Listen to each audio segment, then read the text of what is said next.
Assalamualaikum warahmatullahi wabarakatuh. Kembali lagi bersama saya Rexy, tentunya di channel Mr. M.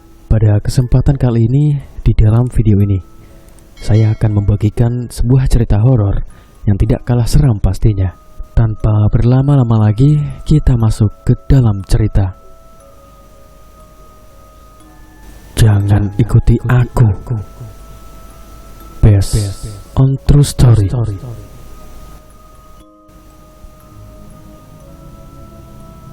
Berdampingan dengan mereka mungkin sudah biasa. Semua menjadi tak biasa ketika kamu berinteraksi dengannya, meskipun berbeda dunia. Oci panggilan akrabnya, anak pertama keluarga Pak Ahmad, umur 10 tahun. Baru awal bulan ini, keluarga Pak Ahmad pindah di Jawa Timur. Karena urusan pekerjaan, Pak Ahmad adalah seorang guru honorer yang sedang dipindah tugaskan. Dengan terpaksa harus memboyong satu keluarganya, Bu Ahmad istrinya, seorang ibu rumah tangga yang berprofesi sebagai guru ngaji. Sedangkan Oci anaknya, anak pertama dan satu-satunya, masih sangat muda untuk mengenal hal-hal mistis.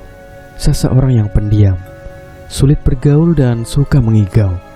Tapi kedua orang tuanya sampai saat ini belum sadar jika anaknya semata wayang punya keistimewaan. Hidup sebagai seseorang aneh menurutnya sangatlah susah. Teman-teman astralnya lebih menguasai pergaulan daripada teman nyatanya. Namun itu hanya berlaku saat masih ada di kampungnya yang lama, Jawa Tengah. Seminggu ini dia merasa kehilangan kemampuan istimewa yang sudah dia emban sejak umur 5 tahun. Tak ada lagi teman astral, tak ada lagi gangguan, dan tak ada lagi mengigau. Semua kembali normal. Mulailah ada perbaikan demi perbaikan. Bergaul, tertawa bersama, berbagi bahagia, menghafal nama. Teman nyata, bukan astral. Seminggu ini cukup bagi Oci mendapatkan itu semua. Tak terkecuali kedua orang tua yang mendapatkan berbagai bantuan dari tetangga-tetangga. Jauh terbalik sebanyak 180 derajat dari kehidupannya yang lama. Krisis finansial, dirundung penyakit malaria, satu keluarga, hingga kebakaran rumah yang memaksa mereka tidur di pinggiran kota. Dengan semangat yang di ujung tanduk, ayah dan ibu Oci tetap menjaga keberlangsungan hidup, meskipun hanya dengan hasil dari guru honorer dan guru ngaji. Sampai akhirnya mereka semua sampai di tanah Jawa, bagian yang lainnya, timur. Namun semua tak bertahan lama. Sejak seminggu dari bangkitnya keterpurukan pribadi Oci, kemampuannya kembali. Namun pun tidak sepenuhnya. Kini hanya ada rasa yang bisa dia tangkap, bukan lagi penglihatan atau percakapan sesama penglihat. Tiap kali bermain bersama kawan sepermainan, selalu saja dia sebutkan hal-hal yang tak bisa dinalar. Seperti menunjuk ada firasat bahwa temannya yang 5 detik lagi akan terjungkal gara-gara menyandung sebuah rumah makhluk astral, hingga tak terima mencium bau anyir padahal sedang ada di rumah makan ketika sedang berbuka. Dan parahnya, hari itu seusai sholat asar, Oci bersama kawan-kawan berkumpul di lapangan. Seperti biasanya, Oci selalu menjadi korban, harus menjadi penjaga permainan petak umpet, baik di awal maupun di akhir. Tak pernah bergilir. Selaku menjadi anak pindahan, dia terima tanpa sebuah protes yang disampaikan. Hitungan Oci menggema seantero lapangan, menghitung dengan perlahan, hingga akhirnya ia selesai dengan hitungan, membuka tangan yang menutupi penglihatan, dan hening, senyap suasana di sekitaran. Dari bawah kedua pohon talok yang membentuk gawang, ia mulai perjalanan menyusuri lapangan yang tandus, hanya berisikan ornamen ban-ban bekas sisa potongan pabrik. Lapangan itu terletak di perbatasan antar rukun tetangga. Menjadi penghubung antar daerah, terdapat sebuah pabrik pembuatan ban yang selalu kosong apabila sore datang. Siang hari sudah ditutup pintu gerbang. Tersisa satu karyawan yang menyapu di akhir pekerjaan. Setelah usai semua urusan, langsung tancap gas menuju kampung halaman. Jadi tersisa Oji seorang. Aturan permainan sangat mudah. Hanya perlu menjaga tempat mula dan menunjuk beberapa kawan yang dilihatnya. Namun tidak dengan Oji. Dengan tanda keistimewaan yang berangsur datang, menyusuri sebuah wilayah sendirian adalah perkara yang sangat menakutkan. Dan bisa jadi saat dirinya mencari kawan, bukan sosok nyata yang ia temukan, makhluk astral gentayangan. Itulah hal utama yang menjadi sebab kenapa ia menjadi seorang korban permainan. Dia ada di sana, bisikan pelan. Satu lagi ada di sana, bisiknya berulang. Tubuh bongsor yang mengendap sembari mengamat tiba-tiba bergidik, seakan melihat seekor ular derik. Gemetar, berpencar pikiran, masih dengan usahanya untuk tidak terhasut bisikan itu.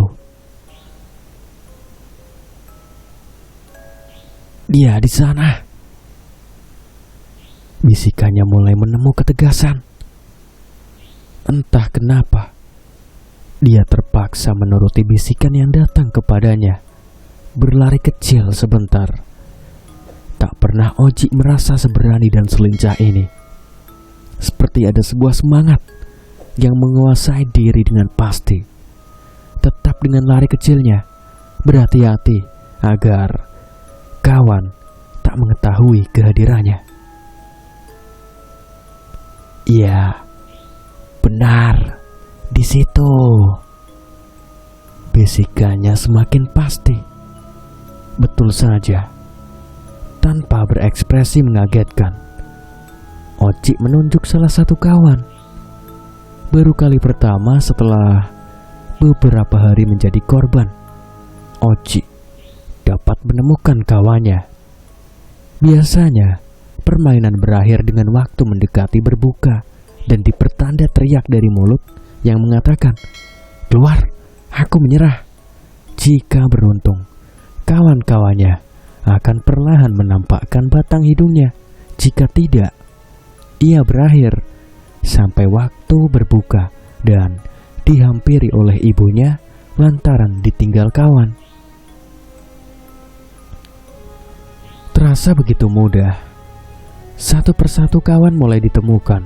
Mungkin saja hari itu adalah hari keberuntungannya, dan mungkin saja bisikan entah dari mana menjadi sebab akibat. Merasa sudah semua kawan ia temukan, Oji menghitung urut dari sebelah kanan. Mereka berkumpul di bawah pepohonan. Lengkap, tak ada yang tertinggal. Tapi kenapa semua kawannya berdiam diri saja, tanpa bicara dan mengumpat seperti biasanya? Ketika tak terima Oji menemukan mereka, mungkin terlampau gusar karena sudah menyebar. Tapi Oji tak melewatkan satupun hari itu. Azan maghrib pertanda waktu berbuka berkumandang. Tak terasa sudah sekian jam terlewati. Oji tersenyum puas, tak menghiraukan wajah masam kawan-kawannya. Sangat hebat. Satu pun tak terlewat. pikirannya waktu itu. Selang beberapa menit sang ibu pun menjemput. "Kok masih di sini, Nak? Ditinggal teman-teman lagi ya?" tanya ibunya. "Enggak kok, Bu. Mereka udah aku temuin semua tuh di situ semua tuh." Menunjuk beberapa kawannya yang berkumpul di kedua pohon talok berdiam-diaman. "Ah, udah kumpul. Mana sih, Nak? Ibu nggak lihat teman-teman kamu." Ibunya celingukan mencari teman-teman Oji. "Tapi ada, Bu," jawabnya dengan ragu. "Oh iya, tadi teman-teman udah pamit pulang, Bu," cengengesnya spontan. "Oh begitu?" tanya ibunya kebingungan. "Iya, Bu, aku lupa. Soalnya aku seneng banget hari ini berhasil nemuin mereka semua teman-temanku. Padahal nih ya, mereka ngumpetnya nyebar loh." Jelasnya semangat terbalut ragu. "Ya udah, Nak. Senengnya lanjut di rumah aja ya. Kita belum buka puasa nih," tegas ibunya. "Iya, Bu, ayo pulang." Di dalam perjalanan, Oji menceritakan kisah hari itu secara detail, mulai dari kawannya yang pertama hingga yang akhir ia temukan. Ibunya hanya mengangguk pasti, mencoba menghargai perasaan anak sematawayang, mampu akrab dengan kawan-kawan barunya. Di sisi terdalam Oji muncul satu pertanyaan yang belum menuai jawaban. "Ibu benar-benar gak lihat mereka, teman-temanku yang kumpul di bawah pohon?" simpannya dalam hati. Ketika hampir saja mereka sampai di rumah, berkelok di perempatan gang terakhir. "Tante, Oji dari mana?" tanya Robert, kawan yang pertama kali berhasil ia temukan saat bermain di lapangan. Robert, bukannya tadi kamu main sama si Oji?" tanya ibu Oji sembari menghentikan langkah. "Gak lanjut Robert. Anu Bu, kita belum buka loh. Aku udah lapar," potong Oji seraya menarik tangan ibunya. Iya, Tante duluan ya Robert. Assalamualaikum." Sebisa mungkin Oji menyembunyikan kejadian sore tadi rapat-rapat, baik dari ibu maupun teman-temannya. Dia ingin memastikan apakah ini nyata atau ilusi semata. Mengingat ia merasa kemampuan istimewa yang berangsur singgah, ia tak berani untuk membuka mulut tentang kawan diamnya. Menu berbuka sudah tersedia. Salah satu dari sekian adalah menu favoritnya, sayur sup. Menikmati dengan lahap sembari berlamun ria mereka ulang kejadian sore tadi. Tetap dengan sebuah tanda tanya besar. Siapa yang berbisik? Siapa kawan diam yang di bawah pohon tadi? Bukankah Hitung dan Eja nama sudah benar? Lalu kenapa Robert bisa menyapanya lebih dulu, sedangkan baru saja ia temukan di lapangan? Kapan ia lalu lalang mendahuluinya pulang? Jangan-jangan, "Nak, dihabisin ya, jangan sampai enggak," pinta ibunya sembari menyendokkan kuah ke arah piringnya. Iya Bu, aku habisin kok. Ini enak banget kayak biasanya," sadarnya dari lamunan. Bu, tadi betul si Robert kan temanku?" lanjutnya bertanya. "Iya betul tadi si Robert. Ada apa Nak? Bukannya tadi main sama kamu di lapangan?" tanya ibunya sedikit curiga. Oh iya, tadi main bareng kok," Cengengesnya mencairkan suasana. Setelah menghabiskan satu mangkuk sup miliknya, Oji bergegas menuju kamar mandi berwudu. Bismillah, nawaitu, ucapnya lirih sembari memutar keran. Astagfirullah, teriaknya kaget. Nak, ada apa? Tanya ibunya dari ruang makan. Gak apa-apa kok bu. Ini aku hampir kepleset, teriaknya dengan ragu. Walah, hati-hati nak, licin, balas ibunya. Ada yang tidak beres. Serasa tangannya tidak sedang memegang gagang keran, lebih seperti tangan dingin seseorang. Tidak bertekstur lembut, namun sangat dingin.